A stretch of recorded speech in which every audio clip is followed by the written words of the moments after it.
कुछ रिश्ते बहुत मीठे होते हैं, बस बातें कड़वी होती हैं। सास बहू की ये कहानी पढ़कर आपकी आंखें सजल हो उठेंगी। बहू कहाँ मर गई? अंदर से आवाज़, जिंदा हूँ माँ जी। तो फिर मेरी चाय क्यों अभी तक नहीं आई? कब से पूजा करके बैठी हूँ, ला रही हूँ माँ जी। बहू चाय के साथ भजिया भी ले आई। सास ने कहा, तेल का खिलाकर क्या मारोगी?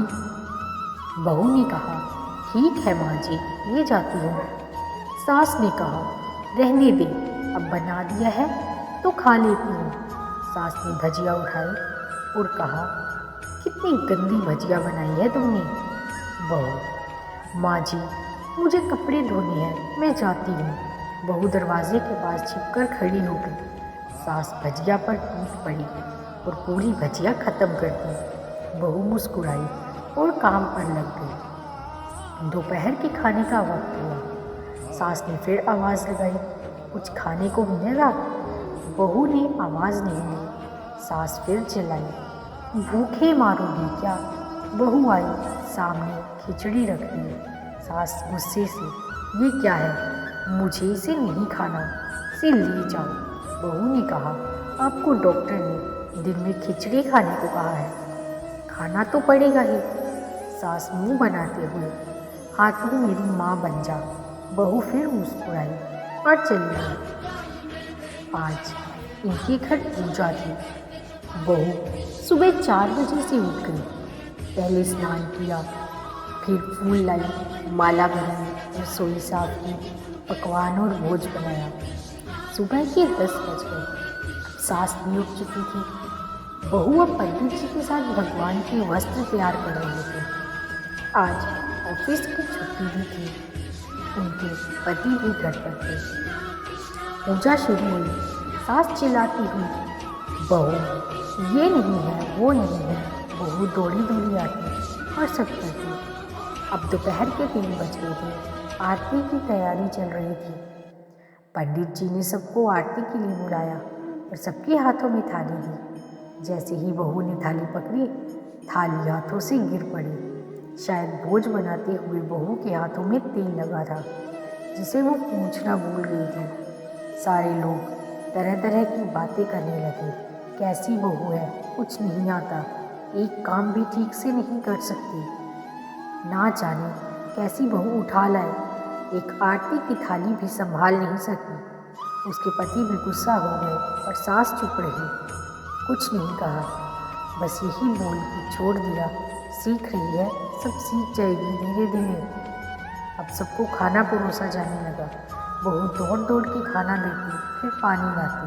करीब 70-80 लोग हो गए थे। इधर 2 नौकर और बहू अकेली, फिर भी वहाँ सारा काम बहुत ही अच्छे तरीके से करती। अब उसकी सास और कुछ आस पड़ोस के लोग खाने पर बैठे। बहू ने खाना परोसना शुरू किया। सबको खाना दे दिया गया। जैसे ही पहला निवाला सास ने खाया, तुमने नमक ठीक नहीं डाला क्या? एक काम ठीक से नहीं करती, पता नहीं मेरे बाद कैसे ही घर संभालोगी। आस पड़ोस वालों को तो जानते ही हो ना साहब, वो बस बहाना ढूंढते हैं नुक्स निकालने का। फिर वो सब शुरू हो गए, ऐसा खाना है, ऐसी बहू है, ये वो वगैरह वगैरह। दिन का खाना हो चुका था।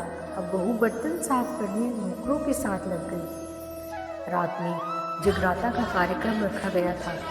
बहू ने भी 1-2 गीत गाने के लिए स्टेज पर चढ़ी। सास जोर से चिल्लाई, मेरी नाक मत कटा देना, गाना नहीं आता तो मत गा, वापस आ जा।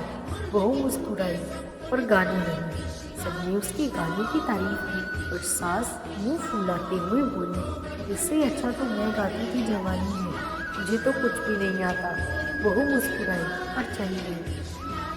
अब रात का खाना खिलाया जा रहा था। उसके पति के ऑफिस के दोस्त साइड में ही ड्रिंक करने लगे। उसका पति चिल्लाता दौड़ा, बर्फ लाओ। तो सास चिल्लाती, यहाँ दाल नहीं है। तो चिल्लाता, कोल्ड ड्रिंक नहीं है, पापड़ ले आओ। इधर उधर आखिरी में उसके पति की शराब गिर गई। उसके एक दोस्त पर और बोतल टूट गई। पति गुस्से में 2 झापड़ अपनी पत्नी को लगाते हुए कहता है, जाहिल कहेंगी, देखकर नहीं कर सकती, तुझे इतना भी काम नहीं आता। सारे लोग देखने लगे। उसकी पत्नी रोते हुए कमरे की तरफ दौड़ी। फिर उसके दोस्तों ने कहा, क्या यार, पूरा मूड खराब कर दिया, यहाँ नहीं बुलाया होता, हम कहीं और पार्टी कर लेते। कैसी अनपढ़ गंवार बीवी ला रखी है तूने, उसे तो मेहमानों की इज्जत और काम करना तक नहीं आता। तुमने तो हमारी बेइज्जती कर दी। अब आस पड़ोस की औरतों को और बहाना मिल गया था। वो कहने लगी, देखो क्या कर दिया तुम्हारी बहू ने, कोई काम की नहीं है। मैं तो कहती हूँ अपने बेटे की दूसरी शादी करा दो, छुटकारा पाओ इस गवार से। सास उठी और अपने बेटे के पास जाकर उसे थप्पड़ मारा और कहा, अरे नालायक, तुमने मेरी बहू को मारा, तेरी हिम्मत कैसे हुई, तेरी टांग तोड़ूंगी। उसके बेटे के दोस्त कुछ कहने ही वाले थे, माँ घूरते हुए कहने लगी, कहा चुप, बिल्कुल चुप। यहाँ दारू पीने आए हो, जबकि पता है आज पूजा है और तुम्हें पार्टी करनी है। ऐसे संस्कार दिए हैं तुम्हारे माता पिता ने। और किसने मेरी बहू को जाहिल बोला? जरा इधर आओ, चप्पल से मारूंगी अगर मेरी बहू को किसी ने शब्द भी कहा तो। अरे पापी, तूने उस लड़की को बस इसलिए मारा कि तेरी शराब पीती। पापी, वो बच्ची सुबह 4 बजे उठी, घर का सारा काम कर रही है, ना सुबह से नाश्ता किया, ना दिन का खाना खाया, फिर भी हंसते हुए सबकी बातें सुनते हुए, ताने सुनते हुए घर के काम में लगी रही। तेरे यार दोस्तों को वो अच्छी नहीं लगी। जूते से मारूंगी तेरे दोस्तों को जो कभी उन्होंने ऐसा कहा। उसके यार दोस्त चुपके से किस लिए। अब सास बहू के कमरे में गई और बहू का हाथ पकड़कर बाहर ले आई। सबके सामने कहने लगी, उसने कहा था अपनी बहू को घर से निकाल के दूसरी बहू ले आना, ज़रा सामने आओ। कोई सामने नहीं आया। फिर सास ने कहा, तुम जानते भी क्या हो इस लड़की के बारे में? ये मेरी माँ भी है, बेटी भी है। माँ इसलिए मुझे गलत काम करने पर डांटती है और बेटी इसलिए कभी कभी मेरी दिल की भावनाएं समझ जाती है। मेरी दिन रात सेवा करती है, मेरे 1000 ताने सुनती है और एक शब्द भी गलत नहीं कहती, ना सामने ना पीठ पीछे। और तुम कहते हो दूसरी बहू ले आओ। याद है ना चुटकी की दादी? अपनी बहू की करतूत सास ने गुस्से से पड़ोस की महिला को कहा, अभी पिछले हफ्ते ही तुम्हें मियाँ बीवी भूखे छोड़ घूमने चले गए थे। मेरी इसी बहू ने 7 दिन तक तुम्हारे घर पर खाना पानी, यहाँ तक कि तुम्हारे पैर दबाने जाती थी, और तुम इसे जाहिल बोलती हो। जाहिल तो तुम सब हो जो कोयले और हीरे में फ़र्क नहीं जानते। अगर आइंदा मेरी बहू के बारे में किसी ने एक लफ्ज़ भी बोला तो मुझसे बुरा कोई नहीं होगा, क्योंकि ये मेरी बहू नहीं, मेरी बेटी है। बहू सिसकियाँ लेते हुए फिर कमरे में चली गई। सास ने एक प्लेट उठाई और भोजन परोसा, बहू के कमरे में खुद ले गई। सास को भोजन लाते देखा तो बहू ने कहा, अरे माँ जी, आप क्या कर रही हो, मैं खुद ले लेती। सास ने प्यार से ताना मारते हुए कहा, डर मत, इसमें जहर नहीं है, मार नहीं डालूंगी। तुझे नई सास चाहिए होगी, पर मुझे अभी तू ही मेरे घर की बहू चाहिए। बहू ने अपनी सास को रोते हुए गले से लगा लिया। सास भी रो दी पहली बार और कहा, चल खाना खा ले। फिर मजाक करते हुए कहा, फिर मेरे पैर दबाने चले आना, और ये ख्याल मन में मत लाना कि सास पैर बोलती है। किसी दिन मैं इसका गला दबा दूँगी, क्योंकि कभी मैं भी यही सोचती थी।